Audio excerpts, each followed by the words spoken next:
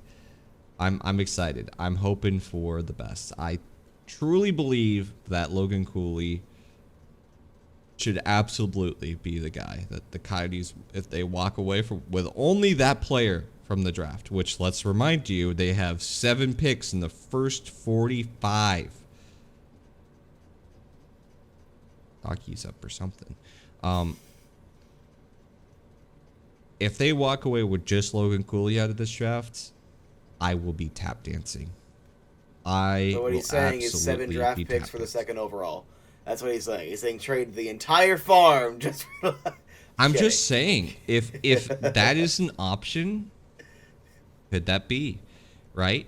We're hearing Pasternak, we're hearing JT Miller. We've said it previous weeks. Do you look at a Jacob Chikrin? Is that something? I don't know with New Jersey. I don't know if they're interested in D-man. That's the hard part. Because if you look at what New Jersey has, they signed Dougie Hamilton in the offseason, last offseason. They have a couple of young, good D-man. New Jersey has consistently always been pretty good at drafting and developing D-man. So, I don't know. So since you're so high on Logan Cooley, let me ask you this. A need for need trade. You can throw in like a lower first round pick or something. I'm not giving up third overall for this trade, but think about it like just as essentially a 1-for-1. Yeah. Because the Coyotes need Cooley. They can also just take Nemec at number 3. I would love that ideal scenario. Would you trade Schmaltz? Because he can play center, but he also can play very well at the wing, and I think he plays better at the wing. He's gotten better at center, but I think he is better at the wing. Would you make that trade? Yes. Yes. I like Nick Schmaltz a lot. Don't get me wrong. I really enjoy watching Schmaltz and Keller play together. They have unreal chemistry. But if you can get the second overall pick for Nick Schmaltz, you absolutely do it. Absolutely. You took Dylan Strome, who a lot of people were not high on, let's be very clear, and you turned it into Nick Schmaltz. I personally will make the argument that that was an upgrade. That was a win for the Coyotes. Pierlini, is he even in the NHL anymore? No, he flamed out because he couldn't even. I think last year was on Edmonton, and then he got waived like Kyle Turris after a handful of games. Yep. So it wasn't that piece of the trade. So at this point, it's a 1-for-1. Dylan Strome for Nick Schmaltz. Who do you want? I want Nick Schmaltz. I don't care what you say, Chicago fans. It's just the truth. With that being said, if you trade Nick Schmaltz for a second overall pick, you were once again taking an asset and trading for a better asset. You absolutely do it 10 out of 10 times. And then also just because it wouldn't be a 1-for-1, let's say they get the Colorado pick or maybe the Carolina pick. You don't give third overall because Schmaltz has enough value on his own, but you need to have a sweetener. They're not going to do it for nothing, but just we're not talking about an actual 1-for-1. There would be another asset attached, but we're just talking about this is what it is. Like they are interested in Nick Schmaltz. You can play him on the wing, play him at center. We're interested in making sure we can secure Logan Cooley. Now, if that happens, let's say it's the Colorado pick and Schmaltz, we get Logan Cooley at number 2.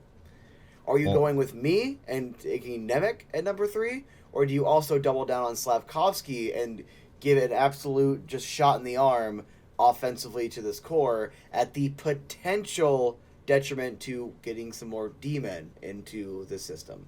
Okay, so we'll take a look here, right? Mm-hmm. You trade away Nick Schmaltz. You trade away the 32nd overall pick.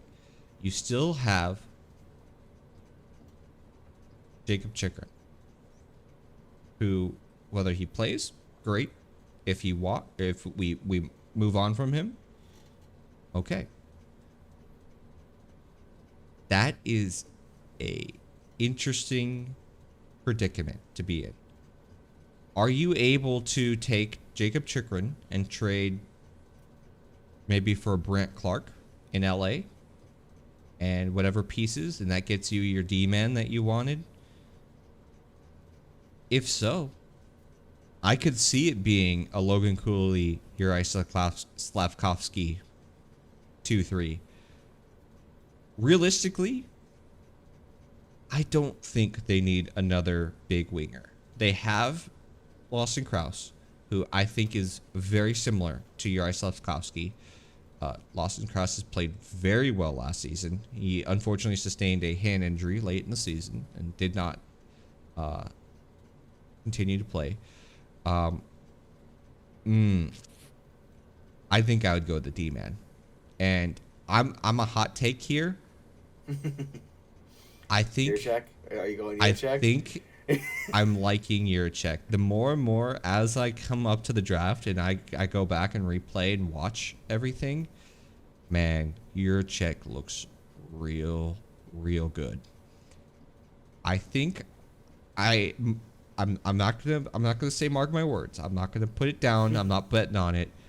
I think Yurchek might go over Nemec. I think Yurchek might go over him.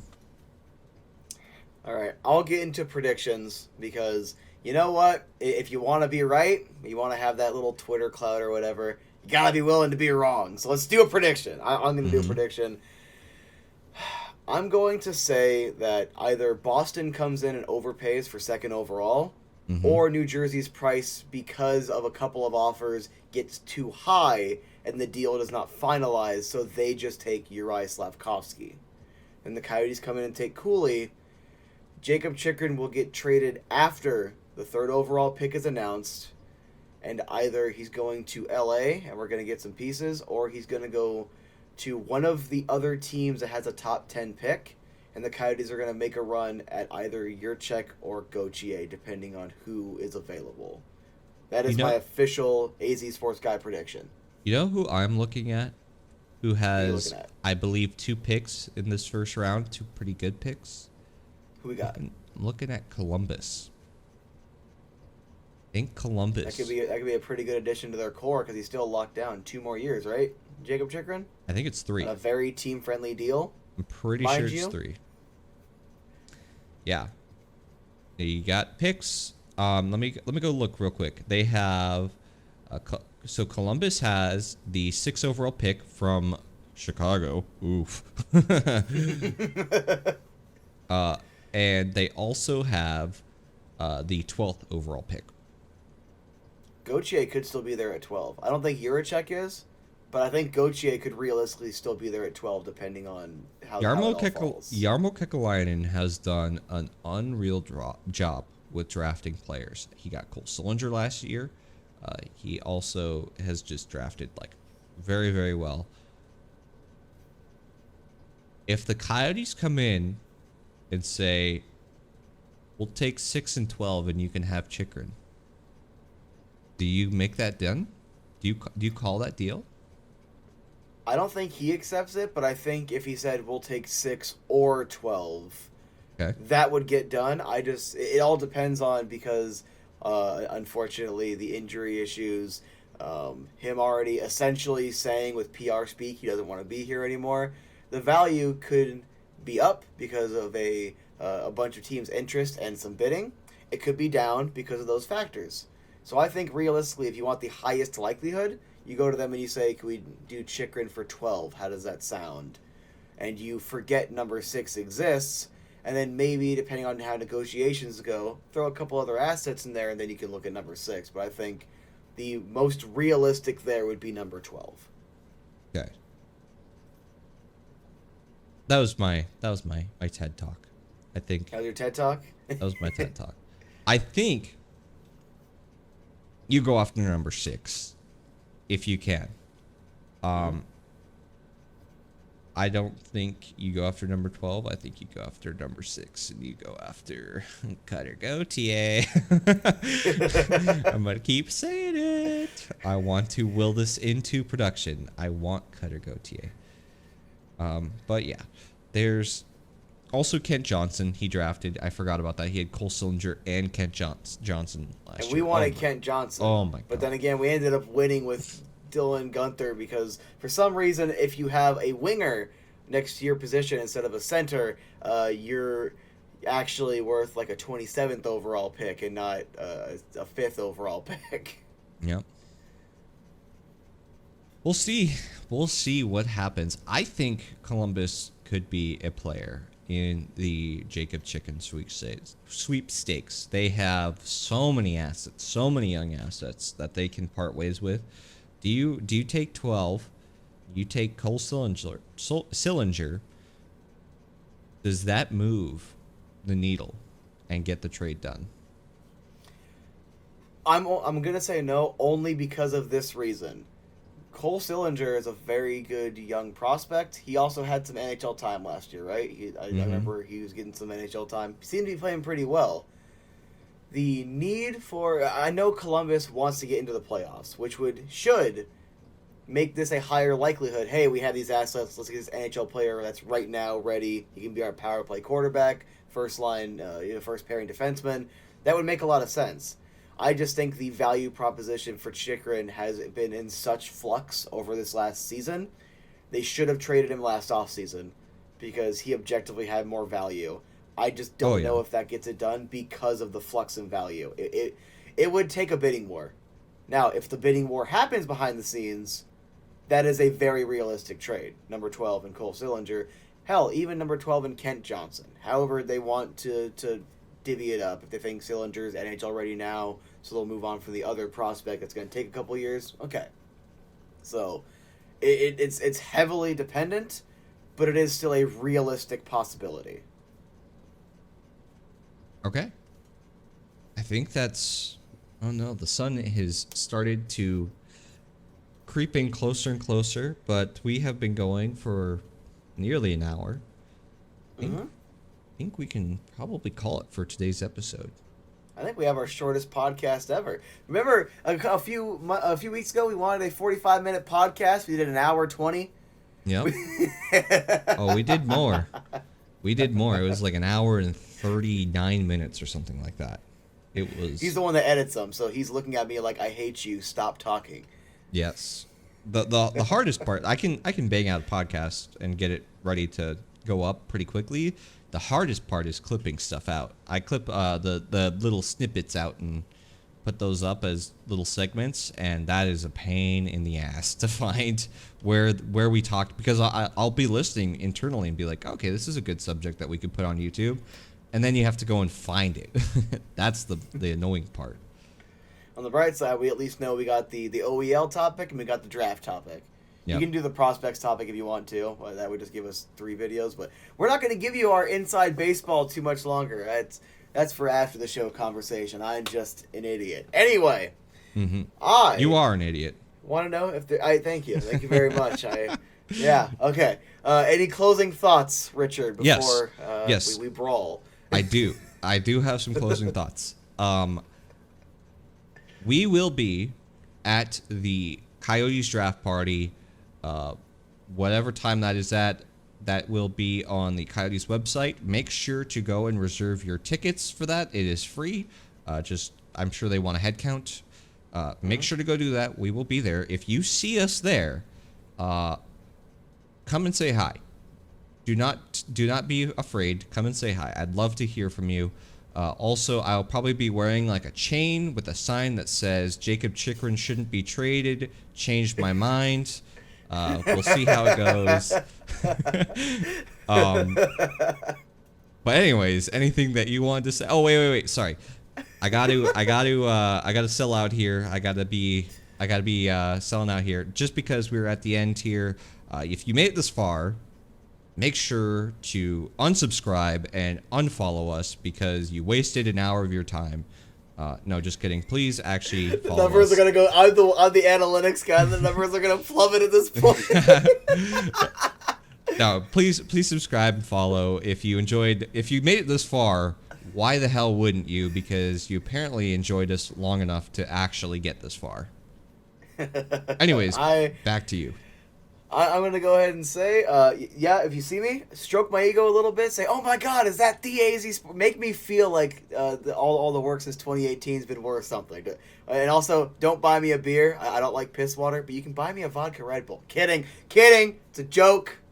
It's a little bit of humor. Also, if you see my wife, give her some crap. I think it'll be fun. Let's have a little bit of fun.